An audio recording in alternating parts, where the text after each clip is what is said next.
Rreth 55% e familjeve shqiptare deklarojnë se i përballojnë shpenzimet e një muaji me shumë vështirësi ose me vështirësi.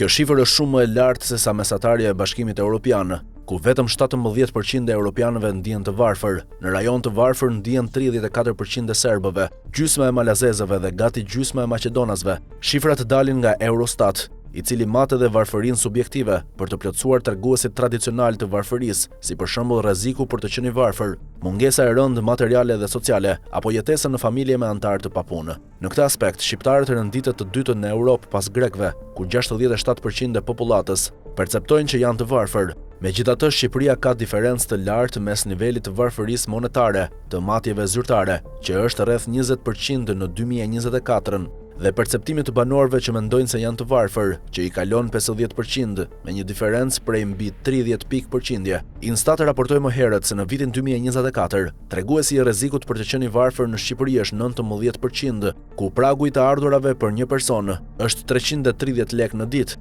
ose 9700 lekë në muaj.